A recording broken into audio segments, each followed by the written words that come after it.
कतली हो, भविष्य के कतली हो। कोई खून करना, किसी का जान मारना ही नहीं होता है।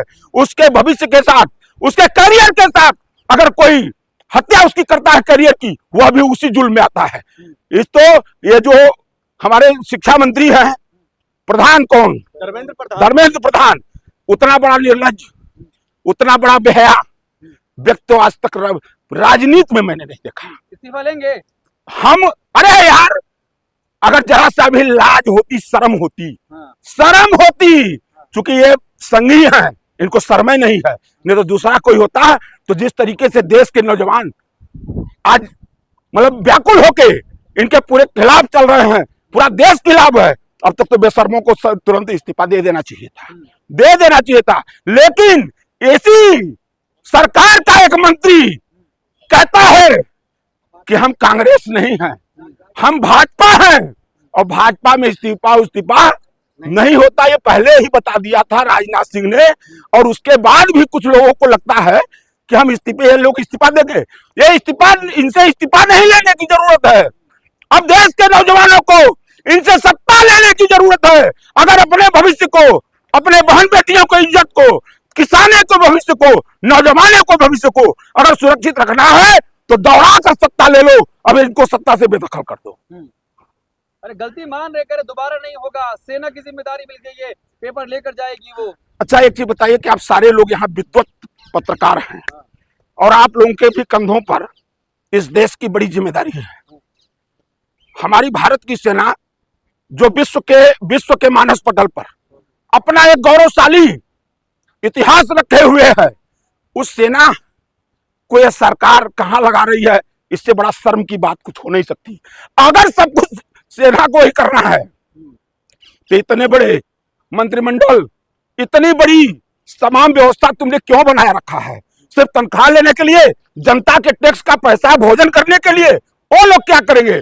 फ्लोर कहां है, बात समझिए, छेद कहां है? छेद है सरकार में। सरकार सब कुछ करा रही है, नहीं तो किसी की क्या मजाल, किसी की क्या मजाल कि इतना बड़ा ब्लंडर हो जाए। जब तक सरकार का संरक्षण न प्राप्त हो, इतना बड़ा ब्लंडर हो जाए।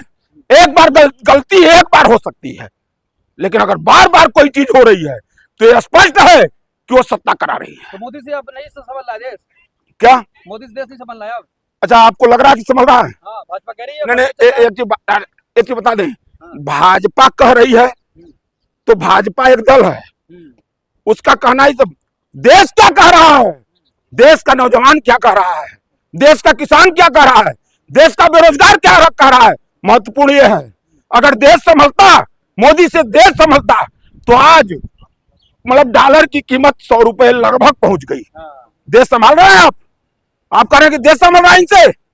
दूसरी चीज, आज इस देश में गैस, पेट्रोल, डीजल, किसानों के लिए उर्वरक खाद जिसको हम कहते हैं, जिस पर हमारी भारत की बुनियाद टिकी हुई है, भोजन की सारी व्यवस्था किसानों से चलती है। आप जाकर गांवों में पता करिए कि आज किसानों की क्या दुर्दशा है। देश इसी तरह संभलता है, इसी तरह संभलता है। इनके निर्लज्ज मंत्री और नेता जिस तरह से बोल रहे हैं, आप बात समझिए। हमने कहा कि छेद, फिर मैं उस शब्द को दोहरा रहा हूं कि वो छेद कहां है? चूंकि लोकतांत्रिक ढांचे को आज मोदी जी ध्वस्त कर चुके हैं, ध्वस्त कर चुके हैं, और इनको जनता से अब कोई डर नहीं है। अगर जनता से डर होता, लोकतांत्रिक मूल्यों पर चुनाव होता, तो आज इतनी बेरहमी से और इतनी बेशर्मी से भाजपा का नेता बयान नहीं देता।